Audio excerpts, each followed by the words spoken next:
Hello everyone. आज हम एक बहुत ही महत्वपूर्ण और संवेदनशील विषय पर बात करने वाले हैं। यह एक न्यूरो डेवलपमेंटल डिसऑर्डर है जिसे हम अंग्रेजी में इंटेलेक्चुअल डिसेबिलिटी और हिंदी में बौद्धिक विकलांगता कहते हैं, जिसे अमेरिकन साइकेट्रिक एसोसिएशन के DSM-5 में और WHO के ICD-11 में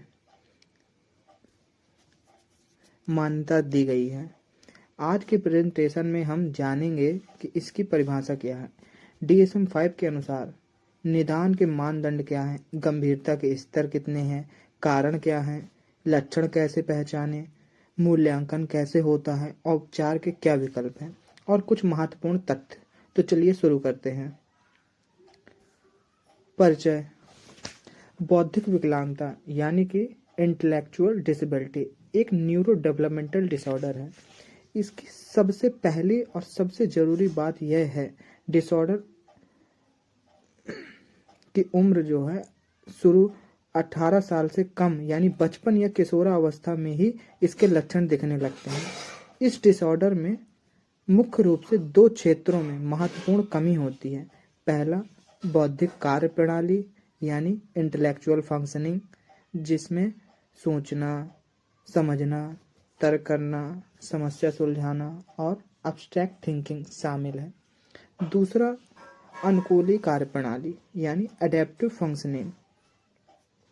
इसमें सामाजिक, व्यवहारिक और कॉन्सेप्चुअल यानी दैनिक जीवन के कौशल शामिल हैं, जैसे खाना, कपड़े पहनना, दूसरों से बात करना और अपनी देखभाल करना। अब एक महत्वपूर्ण बात यह है, इसे पहले मेंटल रिटार्डेशन के नाम से जाना जाता था, लेकिन DSM-5 में सन 2013 में इसे आधिकारिक रूप से बदलकर इंटेलेक्चुअल डिसेबिलिटी कर दिया गया। यह बदलाव सम्मान और संवेदनशीलता को ध्यान में रखकर किया गया। अब इसके निदान मानदंड देख लेते हैं। DSM-5 के अनुसार इंटेलेक्चुअल डिसेबिलिटी का निदान तभी होता है जब तीनों मानदंड एक साथ पूरे हों। अगर इसमें से कोई भी नहीं है तो डायग्नोसिस नहीं हो सकता है। पहला मानदंड है बौद्धिक कमी यानी इंटेलेक्चुअल डिफिट्स, जिसमें आता है IQ टेस्ट पर लगभग 70 या उससे कम अंक आने चाहिए। याद रहे, औसत IQ 100 होता है और स्टैंडर्ड डेविएशन 15 होता है। तो 70 का मतलब है औसत से 2 स्टैंडर्ड डिवीजन कम नीचे, यानी कि औसत से काफ़ी नीचे आना चाहिए।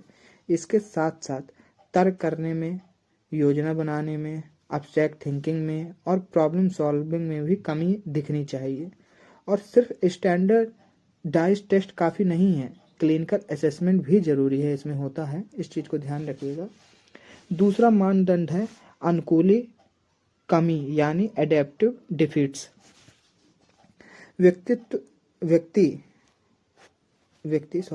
व्यक्ति स्वतंत्र रूप से दैनिक जीवन के काम नहीं कर पाता है। कम्युनिकेशन में, सोशल पार्टिसिपेशन में कठिनाई होती है। पर्सनल इंडिपेंडेंस और सोशल रिस्पॉन्सिबिलिटी में भी उसमें कमी आ जाती है बच्चे में। तीसरा मानदंड है विकासात्मक शुरुआत यानी डेवलपमेंट ऑनसेट, जो होता है डेवलपमेंट उनका पीरियड होता है, उसमें दिखने लगता है। यह बहुत जरूरी है। सभी इंटेलेक्चुअल और एडेप्टिव डिफिट्स में 18 वर्ष से पहले शुरू होने चाहिए। चाइल्डहुड डेवलपमेंट में ऑब्जर्व होने चाहिए, यानी बचपन से ही ऑब्जर्वेशन में ये चीज़ें दिखनी चाहिए।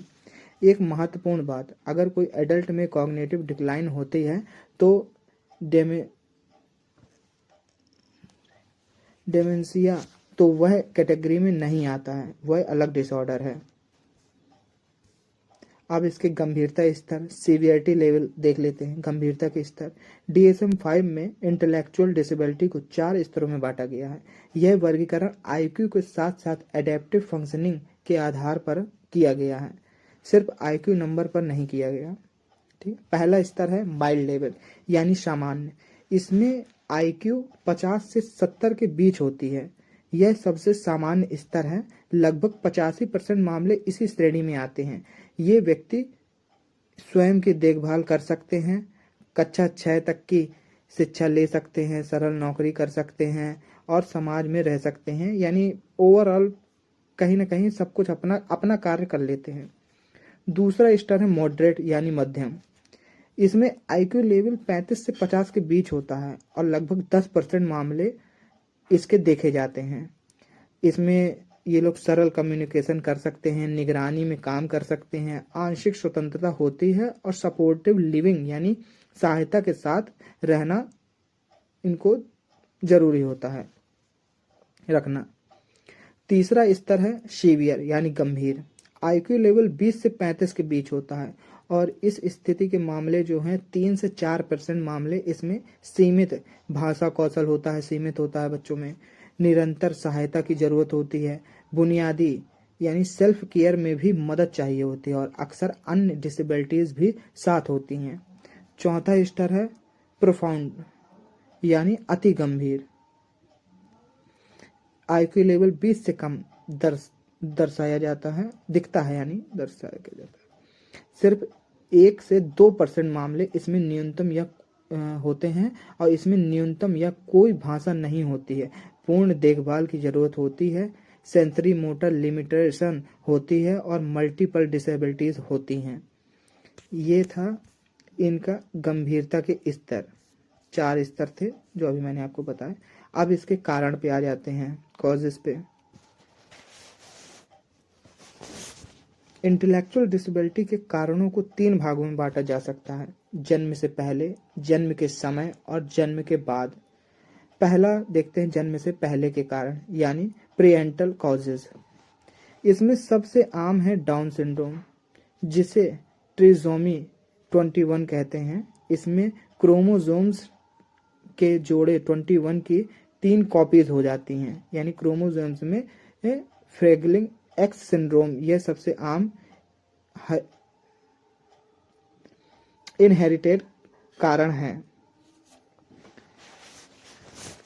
फिर दूसरा है फीकल अल्कोहल सिंड्रोम। माँ द्वारा अगर गर्भावस्था के दौरान शराब सेवन या कुछ नशीले पदार्थ लिए जाते हैं तो उससे भी दिक्कत आ ही जाती है। फिर एक रूबेला टैक्सोप्लाज्मोसिस, गर्भावस्था के दौरान इन्फेक्शन से बचाव। ये थोड़े टफ वर्ड्स हैं तो आम भाषा में मैं समझाता हूँ कि गर्भावस्था के दौरान कोई इन्फेक्शन हो जाना। PKU मेटाबॉलिक डिसऑर्डर हो जाना किसी भी तरह का, ठीक है। और न्यूरल एंड ट्यूब डिफेक्ट्स यानी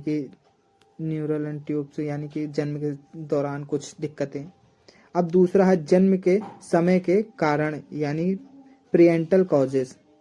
जन्म के दौरान प्री मैच्योर बर्थ यानी समय से पहले जन्म, एनोक्सिया या हाइपोक्सिया यानी ऑक्सीजन की कमी की वजह से ब्रेन ठीक से डेवलप ना हो पाना या फिर उसमें नुकसान पहुंच जाना। बर्थ ट्रॉमा यानी जन्म के समय चोट या बहुत कम वेट होना। और तीसरा कारण है जन्म के बाद के कारण यानी पोस्टरेनल कॉजेज। इंसेफेलाइटिस और मेनिंगस जैसे ब्रेन इन्फेक्शंस हो सकते हैं, ट्रॉमिक ब्रेन इंजरी हो सकती है, लेड पॉइजनिंग हो सकती है यानी शीशे की विषाक्तता हो सकती है, एक्सट्रीम नेग्लेक्ट या डिप्रिवेशन यानी बच्चे की घोर उपेक्षा की वजह से भी ये सारी चीजें डेवलप हो जाती हैं। इस चीज को ध्यान रखिएगा। अब इसके लक्षण क्या क्या होते हैं जिससे दिखता है, साइन एंड सिम्टम्स। अब देखा जाए तो इसके साइन और सिम्टम्स लक्षण भी 3 भागों में बांटा गया है। पहली श्रेणी है संज्ञानात्मक यानी कॉग्निटिव लक्षण, ठीक है। दूसरी श्रेणी है शैक्षणिक यानी एकेडमिक और तीसरी श्रेणी है सामाजिक और व्यवहारिक यानी सोशल और बिहेवियर, ठीक है। तो पहले में हम देखते हैं संज्ञानात्मक। बच्चा देरी से बोलना शुरू करता है, उसे सोचने में कठिनाई होती है, ध्यान केंद्रित करना कठिन होता है, स्मृति समस्याएं और एब्स्ट्रैक्ट थिंकिंग में कमी आती है। दूसरी श्रेणी शैक्षणिक यानी एकेडमिक, पढ़ने में लिखने में कठिनाई, गणित में कमजोरी, धीमी सीखने की गति, निर्देश न समझ पाना और सेल्फ डायरेक्ट लर्निंग ना होना, यानी ये बच्चे खुद से सीखने की इनिशिएटिव नहीं ला पाते हैं। और तीसरी श्रेणी है सामाजिक और व्यवहारिक, यानी सोशल और बिहेवियरल।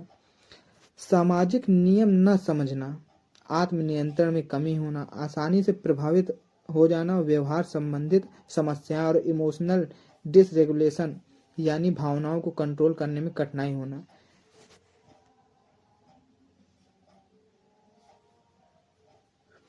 अब ये लक्षण ऐसे भी देखे जा सकते हैं कि ये लक्षण अकेले नहीं देखे जाते, इनमें कॉन्टेक्स्ट में, यानी बच्चे की उम्र और संस्कृति बैकग्राउंड को ध्यान में रखकर भी समझना होता है कि उसका वातावरण कैसा है, उसका सामाजिक उठना बैठना कैसा है, ये सारी चीजें आती हैं। मूल्यांकन एवं निदान, असेसमेंट एंड डायग्नोसिस। अब इंटेलेक्चुअल डिसेबिलिटी का निदान या डायग्नोसिस बहुआयामी मूल्यांकन से होता है। इसमें कोई एक तरीका या टेस्ट नहीं अपनाया जाता है। पहले आईक्यू परीक्षण के द्वारा बच्चों के लिए vascular intelligent scale for children का उपयोग होता है। स्टैनफोर्ड बिने 5th एडिशन भी कॉमन है। और वयस्कों के लिए यानी वेस्कुलर एडल्ट इंटेलिजेंट स्केल भी है ही इसका, लेकिन ज़्यादातर बच्चों में ये चीज़ होती है। इंटेलेक्चुअल डिसेबिलिटी बच्चों के लिए ही है। दूसरा एडेप्टिव बिहेवियर मूल्यांकन, विनीलैंड एडेप्टिव बिहेवियर स्केल यूज कर सकते हैं। यह सबसे वाइडली यूज्ड है एडेप्टिव बिहेवियर के लिए। तीसरा है चिकित्सीय जांच, जेनेटिक टेस्टिंग और कैरियोटाइपिंग, क्रोमोसोम्स की जांच, न्यूरो इमेजिनिंग जैसे एमआरआई और सीटी स्कैन, ब्रेन की संरचना देखने के लिए ईईजी, ब्लड टेस्ट और ईटीसी, बहुत सारी चीज़ें हैं, इससे जांच की जा सकती है। चौथा है इतिहास, जन्म और चिकित्सीय इतिहास का विस्तृत विवरण लेना, फैमिली हिस्ट्री, इसकी कोई दिक्कत तो नहीं हुई थी, सब कुछ जानकारी लेना। ये याद रखें, डायग्नोस्टिक के लिए सभी चारों आयामों को मिलाकर असेसमेंट होना जरूरी है। इन चारों चीज़ों को ध्यान में रखकर असेसमेंट होना चाहिए। अब इसका उपचार एवं प्रबंधन, ट्रीटमेंट एंड मैनेजमेंट। उपचार एवं प्रबंधन, सबसे पहले एक महत्वपूर्ण बात है बौद्धिक विकलांगता यानी इंटेलेक्चुअल डिसेबिलिटी का कोई स्थायी इलाज तो अभी तक नहीं है, लेकिन सही हस्तक्षेप से जीवन की गुणवत्ता बहुत बेहतर हो सकती है। पहला, special education, individualization education programme.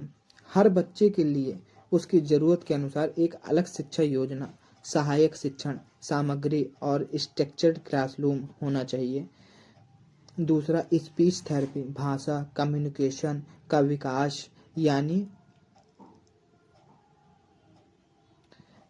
Communication, जो लोग बोल नहीं सकते हैं उनके लिए पिक्चर, साइन या डिवाइस का उपयोग, सोशल कम्युनिकेशन स्किल डेवलप करना उनके, तो उनको कहीं ना कहीं सिखा के ट्रेन किया जा सकता है। अब देखिए तीसरा है, तीसरा हो गया, तीसरा, हाँ तीसरा ही बोलना, ऑक्यूपेशनल थेरेपी, दैनिक जीवन कौशल जैसे खाना, पहनना, नहाना, मोटर स्किल डेवलपमेंट करना, उनको मोटर स्किल्स उनकी एक्टिव करना। और सेंसरी इंटीग्रेशन थेरेपी देना। पारिवारिक सहायता, पेरेंट्स ट्रेनिंग प्रोग्राम्स, माता पिता को बच्चे के साथ कैसे काम करना है यह सिखाना।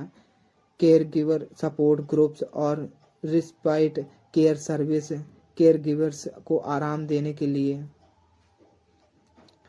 फिर behavioural therapy, applied behaviour analysis, यह बहुत ही इफेक्टिव चीज़ है, इसको ज़रूर कराना चाहिए बिहेवियरल थेरेपी। पॉजिटिव रीइंफोर्समेंट और सोशल स्किल ट्रेनिंग। अब आ जाता है एक मेडिकल मैनेजमेंट, कोमॉर्बिड कंडीशनिंग का इलाज जैसे सीजर्स और एडीएचडी। एडीएचडी की बात हम किसी और वीडियो में करेंगे। अब ज़रूरी हो तब मेडिटेशन और रेगुलर हेल्थ मॉनिटरिंग होनी चाहिए, रेगुलर जांच होनी चाहिए। अब महत्वपूर्ण तथ्य और आंकड़े देख लेते हैं। महत्वपूर्ण तथ्य मैं यहाँ पे थोड़ा कुछ की पॉइंट्स हैं जो बताना चाहूँगा, कुछ की स्टैटिक्स जो आपको याद रखने चाहिए। विश्व में 1 से 3% जनसंख्या में इंटेलेक्चुअल डिसेबिलिटी पाई जाती है। विश्व भर में लगभग 200 मिलियन लोग इससे प्रभावित हैं। 85% मामले माइल्ड इंटेलेक्चुअल डिसेबिलिटी के होते हैं, यानी वे काम कर सकते हैं और समाज में रह सकते हैं। 85% मामले माइल्ड ही होते हैं। पुरुष और महिला का अनुपात 3:1 है, यानी 3 पुरुष हैं 1 महिला है 10 में से, यानी पुरुष में ज़्यादा पाया जाता है। एक महत्वपूर्ण तथ्य, इंटेलेक्चुअल डिसेबिलिटी में 30 से 40% मामलों में अन्य डिसऑर्डर भी साथ होते हैं, जैसे ADHD, ऑटिज्म और एपिलेप्सी और सेरिब्रल पाल्सी कोमोर्बिडिटी कहते हैं।